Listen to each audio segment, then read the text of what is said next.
Hello everyone, so to keep in line with the monogram logomania theme that we have going this week, we're going to be taking a look at my Louis Vuitton Monogram Collection. Interested to see some of the pieces I have? Stay tuned.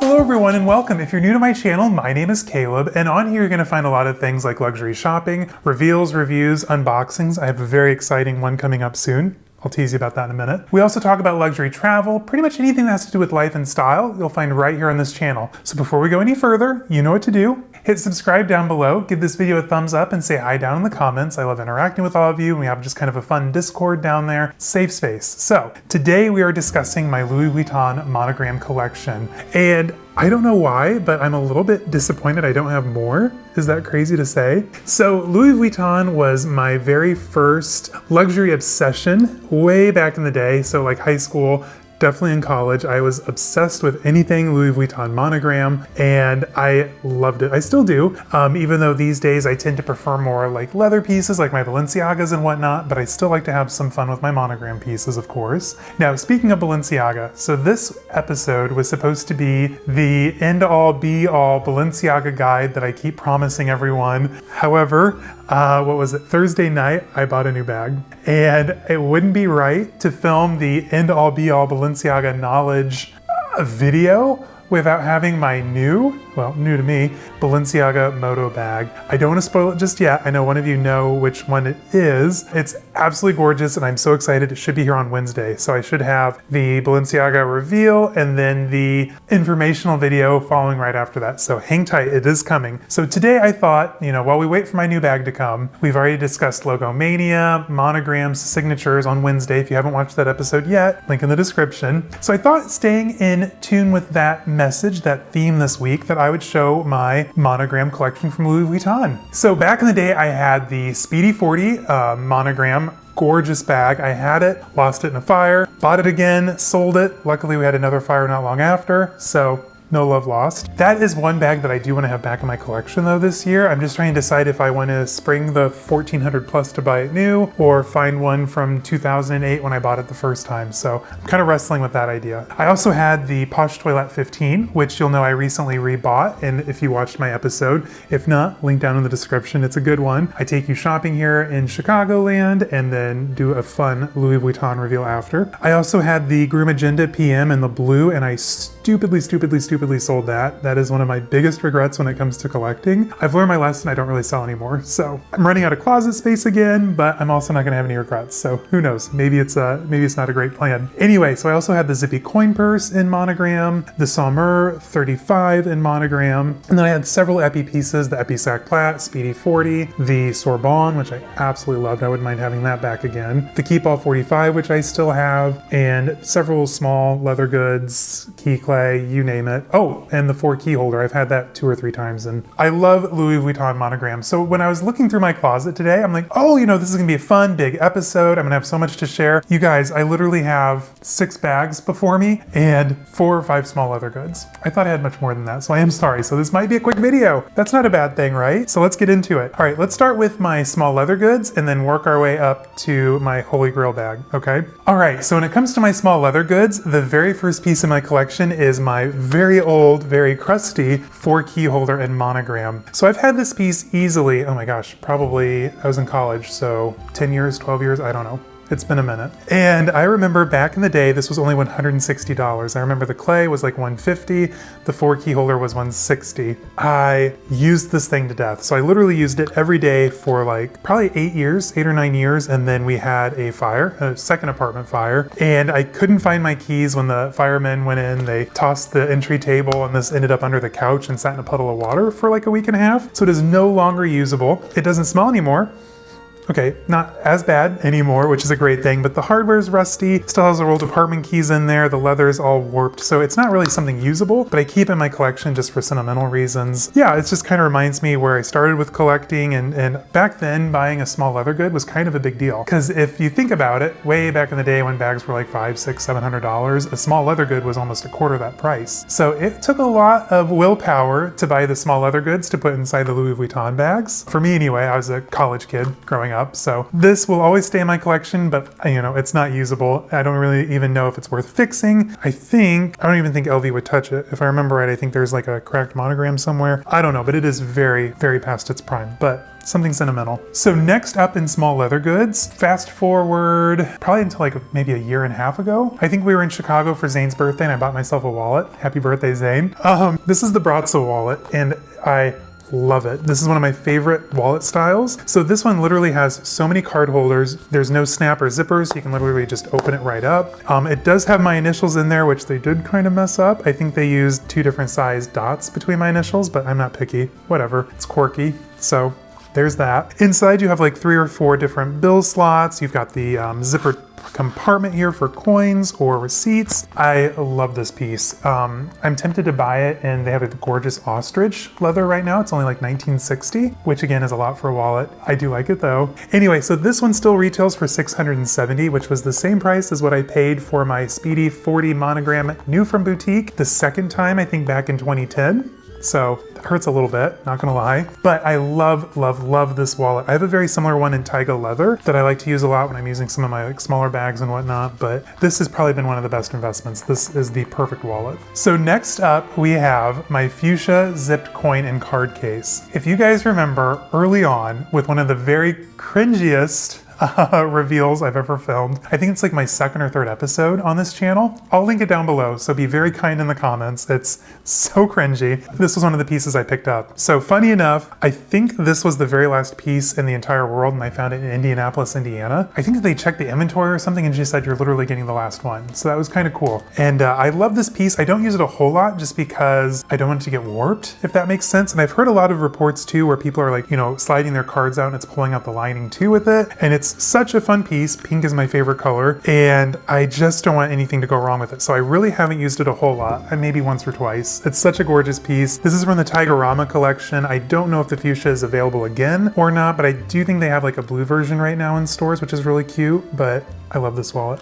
Okay, last but not least, the Poche Toilette 15 centimeter. So this piece is very controversial. It's steeped in drama. Louis Vuitton caught wind of everyone, you know, trying to put like inserts and turning them into like little bags and stuff, which is cute, don't get me wrong. Louis didn't like that. So they pretty much removed these from the website and you have to try really hard to find them in stores now. We walked into the Louis Vuitton boutique at Oakbrook and I was like, you know, he's gonna say no, whatever. So I'm like, do you have the PT15? Like, you know, couldn't hurt. You know, we're here, right? Might as well ask. And he's like, yes, we have one. So I'm thinking maybe someone got this for Christmas and returned it. Big mistake. Well, for you, not for me. I'm happy I have it. Anyway, I absolutely love this piece. So I use this for like, you can stick like your gum in here, Shiseido blotting papers, Chanel lip balm, just like little odds and ends headphones that you don't want, you know, curling up on everything inside your bag. The 15 is like the perfect size if you carry like medium to large satchels or handbags, because you can keep it organized and it doesn't take up too much space. Now this does, of course, come in 3 different sizes. I have the smallest one. Will I add all 3 to my collection? Probably not. I do want the 26 though, just because of Princess Diana on the yacht. I mean, iconic moment. I'm going to allow myself one iconic this episode, so no counting down in the comments, I'm watching you. Anyway, love this piece, happy to have it again. I stupidly sold it before. I think I paid like $155 the first time around, so I think they're like $455 now, so talk about an increase. Anyway, let's move on to handbags. So first up in my Louis Vuitton Monogram Collection is the Pallas Beauty Bag. Yes, it is technically a toiletry bag for vacations or traveling and whatnot. I use it as a clutch. So there's a lot of new subscribers here on this channel. I know I've told this story 1,000 times. I'm gonna tell it one more time, just so that way the new people can hear it. If you don't wanna hear it again or, you know, wanna skip ahead, there's chapters down below, so just select to the next chapter. Anyway, for my new people around here, this bag, I literally ran through the streets of Munich to buy. So we were in Germany for Christmas 2019, right before the pandemic, and we went to the Munich flagship store and I saw this up on the top shelf. It was gorgeous, love at first sight. It was my first time in a Louis Vuitton store in years, many years. This is kind of what kicked off bag collecting the 3rd time around. So I kind of quit collecting bags, sold them all, bought a car, lived life, and then this is responsible for all 30 some bags in my collection and countless wallets. This one right here. So we saw it illuminated by a halo of light and I'm like, okay, I think in euros was like maybe 600 or 700. I don't remember. I remember before they discontinued it here in the States, it ended at 1100 USD, and it is totally worth that. Anyway, I told myself, you know, that's an extravagance, you know, you don't need it, go live your life, and I couldn't stop thinking about it. So we literally went to the BMW museum, and the entire time I'm there, I'm like, okay, I really want that bag. We went home, or not home, but back to the hotel, had a nap, had dinner. I'm like, okay, you know what, Zane? I have to have that bag. I'm not gonna get it out of my head. I work hard, so I might as well reward myself. Yeah, so we went back to the boutique that night, and it wasn't there. So we waited, we were on the queue with the iPad and whatnot. It was a busy night. It was like literally the week before Christmas, so of course they're packed. The gentleman that came to help us was like, oh my gosh, no, that was our last one. We sold it. They had it in the red version, which is not my vibe. I don't really care for the color red. He was like, but we have one across town at the other store. One. So Zane and I, picture us, so we had 15 minutes before close. We had to get from the Louis Vuitton flagship store all the way across town to the other store in the mall. We are literally running through the Christmas markets. I'm in my teddy bear coat, running through. Zane, who's a full foot shorter than me, is like 10 feet behind me trying to keep up. We're booking it. So we literally run into the store panting. We have like 5 minutes before close, and they're like, oh my gosh, you know, welcome, you know, we're about to close, but we can help you real quick. And I was like, do you have this bag? And they're like, yes, absolutely. We have one left. It's the last one in Germany. I'm like, go figure. Would you like any champagne? I'm like, I literally just ran across town. I do not feel like drinking champagne. Do you have some water? So they brought out water. They brought out the bag, wrapped it up, and it's mine. I absolutely love this piece. It's the perfect clutch. Throw it under your arm. It fits everything you need. This full size Brazza wallet easily fits in there. It is perfection. I'm so happy I have it. And I absolutely blame this bag on rekindling my obsession with bags and small leather goods. I love this bag. The Pallas Beauty Bag. It is discontinued sadly, but you can still find it for a pretty good deal on like Fashionphile, Rebag, or Yoogi's Closet. So if you want one, I can't recommend it enough. It's fabulous. So then after that bag, I got to thinking, okay, you know, I was kind of slowly getting back in. I had also started, you know, collecting my Balenciaga bags from the whole Florence debacle. If you haven't heard that story, it's in one of my Balenciaga videos. You'll hear it, I promise. And I decided, you know, I need another monogram bag. So I think that is where the Marly Dragonne came in. This is the GM size, so this came in 2 sizes. The GM has the zippered pocket on the front. The MM or PM, I can't remember, you know, how they named it, is a little bit smaller and does not have the zippered pocket. But you guys, this is like the perfect vintage bag. So this one is, if I remember right, so this one is from 1998. So you know it's that nice thick canvas. It's lined in the typical Louis Vuitton, you know, cross-hatched leather. Forget the name of it off the top of my head. Armagnac leather. The pockets, they are sticky, unfortunately. So I do think I got this from a Japanese reseller on eBay. So of course, these bags being in a humid climate, they are going to get sticky interiors, which is gross and sad. Now I know if you use like acetone, which I'm not recommending, you can kind of like melt off the interior lining and then it's just going to be like canvas fabric underneath. I've also seen people dump in baby powder. We're not about that around here, so I'm just going to send this to Louis Vuitton probably later this year and have the pockets completely fixed because this bag is phenomenal. It packs nicely in your luggage, nice and flat. I mean, it's not too big, but it holds enough stuff. Again, I can carry my full-size Brazza wallet with this, a card holder, my iPhone Pro Max, whatever fits in here. It's such a good bag. I think on the resale market, these are going up a little bit in price. I may have paid like $4 something. I think for like $4, $5, $6, you can find it in really good condition. And just make sure to keep an eye out for like the tabs. These do tend to curl if people have used them. And this does get a little stiff. So it is kind of a pain to maneuver and put on and whatnot. But at the end of the day, it's a fabulous bag. Am I gonna say that about every bag? I might. But it's a bag that I absolutely love. It's a fun vintage style. And I got so lucky with like the perfect honey patina. I mean, is this not the patina that we all strive for when it comes to Vachetta? I think it is. The next up bag in this collection is one that has a bit of contention for me. My Danube. So my Danube, I believe I just checked recently, I think it's a 2002, 2003, it's early 2000s. And I carry this all the time in Spain. So when that vlog comes out here in a couple weeks, you're gonna see this bag a lot in the videos. It's the perfect travel bag and I don't know why I don't love it more. The strap is very fiddly. So it's that earlier, older canvas, so it's very stiff. And these chaps, mine has relaxed here, so it's like, as you can tell, it's always like fishing about, which drives me absolutely crazy. I'm very tempted to take this in and have that vachetta replaced, but again, this is like the perfect honey patina, and that would look so strange. I mean, at one point I did fix it with a Dunkin' Donuts straw. So this bag is perfect for travel. You can slide your phone down here in the front. It's the perfect size still for the Pro Max, whatever iPhone you have. The interior can it hold a full-size wallet? It can. It's very fiddly and small opening at the top, so I usually just do like a card holder with this one or my smaller Taiga wallet. I just don't know why I don't love this bag more. I love it when I'm using it, but it's just not like, I have to make myself use it when I'm not on vacation, if that makes sense. I don't know. Love-hate relationship with it. Now, I think that these have gone up in price since I bought this. I think I paid maybe high 400s for this, if I remember right, 400 or 500. They have gone up a little bit. It has been on some celebrities recently. I think Hailey Bieber might have worn one. Ariana Grande's worn the PM size, which looked really cute. That would look totally weird on me though, because I'm a lot taller than her. So these have gone up a little bit in price, especially since like the Supreme version came out in the Epi. They've also done some limited edition runway pieces with this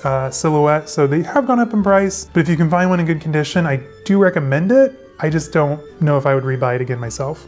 Okay, next bag. All right, so the last 6 months have kind of been a blur, so I really don't remember what came first. I think the Étoile Clutch did. So the Étoile Clutch is from 2009. This bag literally was only made for 2009, so it is very rare to find. There is one right now on Fashionphile for $955, and I think Farfetch has one for $1,900. Like I said, it's a very rare bag. I bought this as kind of a gift to myself, so I did a little collaboration with Rebag. If you haven't watched that video yet, down in the description, but essentially I did like their little interview article about, my collection and, what I look for and whatnot, and my preferences. And it was on their website, The Vault. I'll link that down too below if I can find the website. Anyway, so I got, they paid me in Rebag credit for my work, and I bought this with it. So this bag, like I said, very rare, only made for 1 year, and it is from the Etoile line. So Etoile means star in French. Why they called it that, I'm not quite sure, but it's literally a quilted monogram canvas with a little bit of a cushion to it, and there's quite a bit of vachetta on there. I haven't used it yet, you guys, and I don't know, the opening, it's not the biggest. I absolutely love its retro styling though, so it does kind of call into mind the corners here in the older bags with this detail here. And this was back when Louis Vuitton, I think it was still under Marc Jacobs at the time, was doing a lot of like these larger like gold buckles, like you have the koala wallets, the Marilyn, which we'll see here in a minute, and the Galliera plaque. They were big into large brass pieces, which don't always age well, which makes me nervous when buying these, but mine is still in pretty good shape overall. There's really not much color loss or scratching. Anyway, it's a very fun bag. I absolutely love it. I just haven't used it yet. I think I might have even showcased this in my neglected bag tag video, link down below as well. And I think it's so cute. Like, it's good for dinner, it's good for parties, it's good for going to the theater, the art gallery. I just haven't used it yet, but I will soon. I'll use it this summer, I promise. So next up in my collection is the Daily Pouch. So this bag I kind of bought on a whim. Oh, it's literally playing behind me. Okay, so there it is. I was supposed to go in the city, and I think I was gonna buy something at YSL, the Monogram Clutch in the Grain de Poudre leather, which I absolutely love. I just, haven't bought it yet. I don't know why, but I ended up buying this instead. So I ended up at the Northbrook Mall here in Chicagoland, up in the suburbs, and they had this one and I think a black empreinte leather. I had originally wanted the white empreinte with the python trim. I thought that was gorgeous, but I missed out on that one. It was discontinued by the time I committed to buying one. Anyway, it's like the perfect size pouch. I think you could get like an iPad mini in here. You can also easily get, a full-size wallet again, your phone. It's just a really good, grab and go kind of bag. You have the calf skin leather up here. There's no vachetta. It's all monogram, that durable monogram coated canvas. So, it's a really good all-weather bag too. And of course, I had to get it in the Rose Poudre leather because that's my favorite color. And yeah, I've used it once so far. I think I used it for a week, a few months ago, and I haven't really reached for it since then. I've been really loving my Balenciagas, of course. So this has been a little neglected. However, I might have to use it again soon. It's really cute, really nicely made, and I think this is still available. I want to say it's currently priced at $740 USD, so you can still get this color here in the States again, which is great. It's such a classic color. So if you're in the mood for a grab and go pouch that's not terribly priced, check out the Daily Pouch. I recommend it. So after that came the Coin and Cameo collection from Fornasetti. Now, this is my only scarf, my only bandeau from Louis Vuitton, and I have used it, believe it or not. So I actually tied this on my Fendi Peekaboo, and it was a total vibe. I absolutely loved it. It's just something classic, casual, and I love anything with Greco-Roman antiquity, and this just reminds me of the intaglios that I collect, so I had to have one of these pieces. Now, I would have loved the Pochette Matisse or the Speedy in the Coin and Cameo, so maybe that'll join my collection this year, so keep an eye out for that. But I was just happy to get something,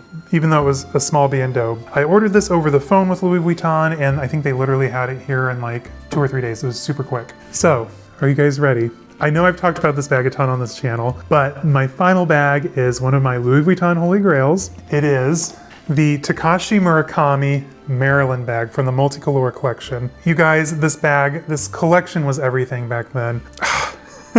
I think I bought this for my 33rd birthday as a splurge for myself. I mean, you only live once, right? You can't take it with you, so you might as well spend it. But again, this is of that era with the large brass detailing on the front with this huge koala buckle. Again, I got so lucky with one in this condition. The vachetta, it has some spots, I'm not gonna lie, but I mean, for a bag that's what, nearly 12, 13 years old, it's gonna have spots. You know, you can't avoid that. Overall, it is an absolutely stunning bag. The pocket back here is perfect for your Motorola Razr flip phone. I had the Cosmic Blue back in the day. And the interior is their classic Alcantara lining. The black version just got the plain kind of grayish interior, whereas the red, or excuse me, the white, got that gorgeous burgundy interior. Unfortunately though, with the older versions, the burgundy does end up leaking through the seams and kind of staining the white multicolor. So if you're into collecting multicolor, just keep an eye out for that when purchasing, because it is kind of an issue in some of the older bags. Now I have seen there's an European company that does bag restoration and they do a fairly decent job repainting, but painted canvas, I think you're just gonna be prone to chipping, so just buy with caution. So when it comes to multicolor, there's a bag that I'm eyeing, and I'm hoping to add it here within the next month or two. So I'm not gonna tell you which one it is because I don't want you to all run out and buy one and jack up the prices before I can get to it. But keep in mind, I'm going to have a very exciting reveal coming hopefully before my 1-year anniversary on this channel. Much to Zane's chagrin. He's looking at me right now. Anyway, you guys, that is my Louis Vuitton Monogram Collection. Again, I am surprised that I own so little, but it doesn't surprise me because I do love my Balenciaga, which brings me to an exciting announcement. As I said, I bought a new bag. I'm not going to tell you which one it is or what color it is, so maybe guess down in the comments and we'll see who's right for bonus points. Anyway, so I'm going to have, I think it's going to be the 14th or 15th bag in my Balenciaga collection, and once it comes in, I'm going to be filming my big Balenciaga Knowledge Collector's Guide video for you all. I definitely think Balenciaga is going to be one of the brands that we're going to see really on the upswing here in the next year, especially with Y2K fashion. That moto style just embodies that era perfectly, especially all the bright fun colors. So mark my words, start collecting now because it's only going to go up in price. Now when it comes to Louis Vuitton Monogram, we've heard a lot of stories of them discontinuing. You know, is it going to be around for a while? You know, what are our thoughts? I think it's going to be here to stay. I just think it's going to be more difficult to get your hands on, especially for the classic SLGs like the Poche Toilettes, the key holder, which now they're only showing in Damier Azur online. I'm sure you can still get it in Monogram, you just have to find the right essay and ask. So it is probably going to be a little bit harder as we move forward just because they want to be known more for their leathers. So do I see the Louis Vuitton Monogram pre-owned market spiking in price? Maybe, especially if it's going to be difficult to find some of these things like small leather goods in person. Like this, once I walked out of the store, was already doubled in price if I wanted to sell it, which is crazy. I think I paid $4.55 before tax. On Fashionphile, they're like 7 or 8, which is absolutely insane. So I do think that we're going to see some spikes in Monogram pricing. So there's that. There's my 2 cents. Anyway, you guys, thank you so much for joining today. If you don't already follow me over on Instagram, find me, caleb.snell.designer. I post stories every day, polls, fun things, sneak peeks about what I'm buying. So make sure to check that out. Ooh, now that I'm thinking about it, I totally told all of you who follow me what I bought from Balenciaga. So there's that. Okay, so apparently I told more people than I thought.